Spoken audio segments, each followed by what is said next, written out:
And my first question is, how are you doing? How's your day? And yeah, so how's the mood? Well, I'm doing pretty good. I was expecting a little bit more of a spring coming now. We had a couple of days with yeah, nice weather and all, but yeah, and here comes the rain again. So, but I'm not too pessimistic though. I'm Yeah, looking because forward to the season coming. yeah, okay, sure. Let's start, yeah, speaking about the album, because that's just the major thing that we are going to talk about today. And my first question is, so how does it feel to release the album after such a long break? And generally, can you just pour some light on what took you so long? It feels amazing that we finally have the album we've been working on for so long. It was a long process, which it usually is with Deathstars. We usually tend to have like 5-6 years in between the albums. This time it was a little bit more than 8, I think. Mm-hmm. And yeah, it's a long process writing songs. And also after the last album, after the touring on that album, we decided that we needed at least 1 year break because we had so many things that went the wrong way. We had a bus exploding in Austria. We had tours and shows canceled. One tour in a festival tour in Australia, where yeah, we didn't get paid, so all the flight tickets and overweight was yeah, we had to pay for that ourselves, and yeah, there was too much that went wrong. So Yeah. when we got back home, we needed a break, and then after about a year we started writing new songs, and since then we've been writing, and then came COVID. And but actually COVID, yeah, it gave us a little bit more extra time to write, and we rewrote some songs and wrote a couple of new songs. So I think in the end the album became even better with more time. But you never know. Mm-hmm. Yeah, I agree with you. And by the way, that's an interesting point that was heard by me from many of your colleagues, actually, because a lot of musicians called COVID times like blessing in disguise, because they had time to pay more, I mean, put more energy into creating the record. And this, like, COVID times records appears to be like the best they've ever done. So yeah, that's an interesting point. Yeah. What is new and different on Everything Destroys You, and what is like same old Deathstars that we all know and love? Well, you always try to challenge yourself when writing a new album, and on this album we like the intentions that we knew that we wanted to improve on was maybe a few songs with higher tempos, because we always had that kind of mid-tempo feel to a lot of songs, so we wanted to at least have a few that with higher tempo, and we managed. But apart from that, I think it's just more of Deathstars, and I think it's maybe a continuation from the previous albums like Termination Bliss and Night Electric Night, more than a continuation from Perfect Cult. Like the Perfect Cult was more introvert, while this is more outgoing, more of a party album, I think, for myself. It's more heavier riffs, faster songs, and yeah, more rock and roll to it in that kind of sense. But then, you know, it's always the ingredients in Deathstars are where Nightmare writes most of the music, and in his way of writing songs, you will always recognize it. And that is one important matter of Deathstars. and the other one is, of course, Whiplasher's vocals, which you will always hear it's Deathstars, no matter what style. You know, we could play bossa nova. I think people would still think it's Deathstars. Yeah, so any plans to do that, by the way, someday? You never know, you know. Yeah. Yeah, for sure, because you don't want I to can pick up the limit acoustic. yourself. I can pick up the acoustic guitar and Yeah. I remember we actually discussed it previously. So I'm a huge fan of acoustic stuff, and I was super hyped when I saw you performing some acoustic sneak peek of Angel, Fortune, and Crime. And so, what is your I mean, can you just repeat your idea of performing some acoustic stuff with Deathstars on a more like official and serious level?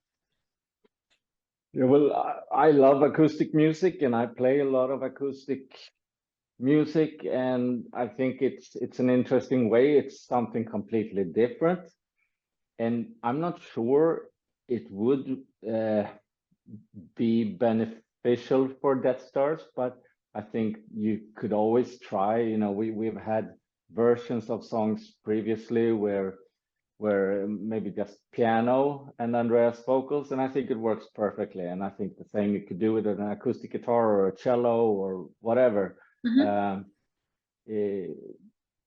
It's a different expression, and if you find the magic in the song in a way that it also works acoustically, or that it maybe even accentuates the song. I think it's very interesting to experiment. You know, it's so easy just to think of the song with the instrumentation that was on the album. You know, there's so many ways to do things. So, yeah, of course, maybe we could try something in the future. You never know. Yes, like never say never. That's great. Yeah. Sure. So, does the album have some common idea or leitmotif? Because I don't know. Now, is it just me, or did it really, or was it really made like in accordance with the apocalypse that we are having right now, and we've been having actually for the last several years? Well, it wasn't the main thought, but I think you can always reflect on what's happening. You know, all our songs have always been self-reflectant at first. It's about your inner conflicts, and it's about what you go through in your everyday life or within you or whatever you have to fight. But of course, you can always reflect that onto everything that happens in the world. I think everything is a big symbiosis in a way. So yeah, there's interesting times ahead, no matter where you live, I think. So Yeah. Hopefully music can connect us. Yes, for sure. And in general, so do some hardships and disasters inspire you more in the end, or like no? Because again, I recall all those COVID times conversations. That's when I started making lots and lots of Zoom interviews. And again, a lot of people were telling like, yeah, it's horrible, but for some reason I feel such an urge to create and yeah, stuff like that. So what do you think about all the thing? I think it can be a driving matter. I don't think it has affected us in that way. Really, it hasn't been inspiring in that sense, maybe unconsciously, but or maybe it can become in the future, like when you think back about these times. But I think it's too close at the moment to have had an effect already. So, but you know, it's not over yet, so it could still get worse. So. Well, let's not think about it then. Yeah, okay. Again, coming back to the album. So what songs are your favorite there? So maybe the most special songs for you for some reason. Well, I think the immediate, the first reaction I had when I heard Midnight Party, I knew that like this is one of the hits because I got into a party mode immediately, and so that has a special place for me, and I think it turned out great. But my favorite is probably An Atomic Prayer. Much more like progressive in a way. It's very heavy, but it has some unexpected parts where you never know where it's gonna end. So I really like those songs. But yeah, there's Blood for Miles is also favorite. Yeah, I like most. Anti-All is great. Yeah, This is a motherfucker. For sure. And if you speak about songs in general, so what songs do you wait for performing live? Yes, so what are your most favorite songs for live performances? Like among all of your songs, not just from the new album. Yeah, it depends, but overall, I think like one of my favorite songs is Tongues. Yes, and mine too. Yeah, and playing that one live, it has that groove that you like. It feels great. Yeah, like playing Blitzkrieg live because everybody knows it. So, and I like playing Bloodstains Blondes because it's kind of ba bam ba bam ba bam ba, and so they have. There are different ways why I like to play them live, but I'd say yeah, Tongues is definitely a favorite. Even like Chertograd, like all these heavy ones, Virtue to Vice, Greatest Fight on Earth, like those songs. They are heavy and yeah, it feels great to play them live. Yeah, and they are very groovy, as you have said. So it's really it produces that believable impression. I mean, I've been on, I think 3 or 4 your live shows. I don't remember if you heard that during our previous conversation that I'm actually a fan of Deathstars and I've been since 2006. Yes, so it's very great to chat to you. So yeah, it's not about me, it's about you and your album today. So can you please tell me, how do you pick the songs that would be the music videos with scenarios, and which one will be left for lyric videos? So what is the criteria? Well, I don't know. We have a like conversation within the band first. Like, what do you think? Which one stands out the most? Which one do you like the most? Or and then we also have a loop with the record company and ask them, what do you think? And if we in some way meet halfway, or if everybody thinks the same, then we decide. It's never been a fight about it, or it's been quite clear usually. On this album, it was really hard because I think there are so many strong songs on the album.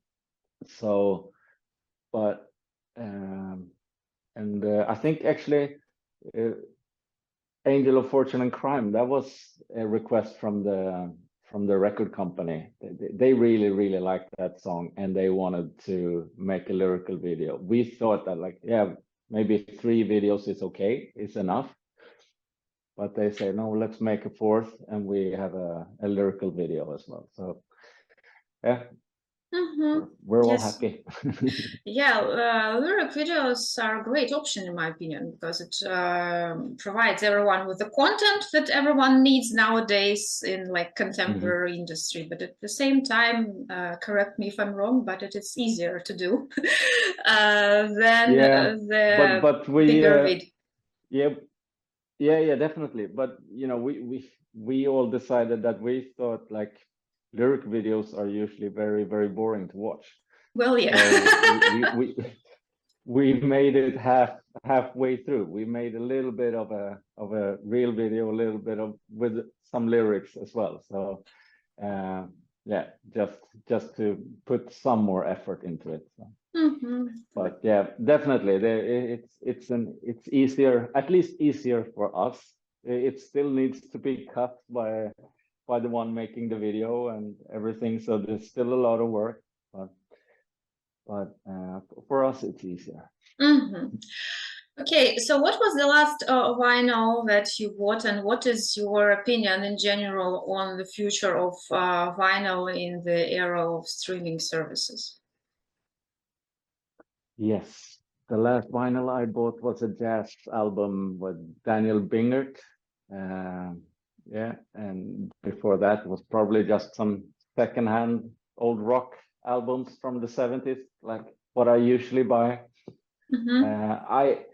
I buy a lot of vinyl, mostly secondhand, but also a lot of new, depending on what style of music, because I've noticed that I don't listen to really hard music on vinyl for some reason. Maybe because my family don't like it. No, but I don't know. So I tend to stream a lot more harder music.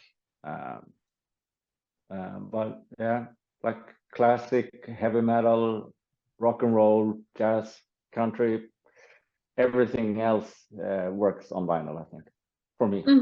But yeah, most important thing is to order new Deathstars vinyls, not for everybody watching this. Of course. No, but I think the product in itself is, for me, I love it because it keeps my attention. You know, if I put a vinyl on, I listen, and then you have to go and flip the disc, and you kind of start listening again. And in between that, you can read the lyrics or read who recorded it or who was playing what. And I think and the artwork looks much nicer than on a small phone screen or a little CD. Or so I think it has all the benefits, and it sounds warm and nice as well. Yes. So generally, I mean, all physical stuff, I mean, vinyl and CDs, it's still like music that you can hold in your hands, and it's less ethereal. So it's like something more that is presented in your life, in my opinion. And that is what is lacking, again, in the era of streaming services. Okay, so can you please tell me what would be your tips on how to be the coolest bass player? The coolest, okay. No, but I think like with anything, what you do, you need to like what you do. You need to practice. And I think I find it really hard these days, you know, with social media and phones, and, you know, there's constantly something beeping, and, you know, there's, I don't know, and it's hard to find that focus.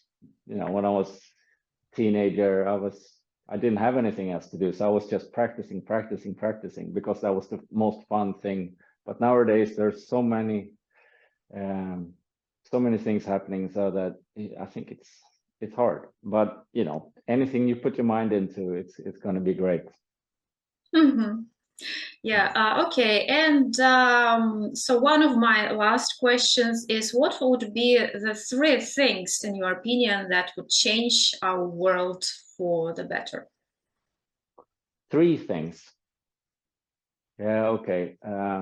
Shut down internet.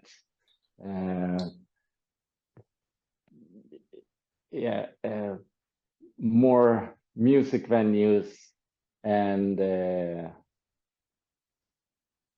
don't know. Yeah, stop all wars. Yes, could be a start. That's a nice thing. I think nowadays one of the most important ones. Yes. So Shutting down the internet sounds great. In the meantime, I think, I mean, I'm a teacher, and for me nowadays, internet is a great source of information, yeah, and inspiration as well. So I agree with you on everything that you have said. The only thing about internet is that, in my opinion, I mean, it's great to use it as a source of information, and Yeah, it's more but convenient.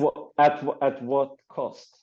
Well, probably there must be balance again in everything, Yeah, yeah, for yeah. sure. So shutting No, down but something. I love internet as well, of course. But I can see that it's hard for people to handle. It's hard for me to handle. It's hard Uh-huh. for, and uh, and it's a source of misinformation. It's a source As of, and well, yes. especially now with AI and everything, it's gonna be difficult times to know what's real and what's not. So. Yes, and Mm. plus all fantastic movies have shown us that when this thing gets developed enough, the Mhm. world is doomed. So probably, yeah. Yeah, but we don't know what will come first, you know, environmental or if it's political or if it's technical or, you know, everything destroys you, right?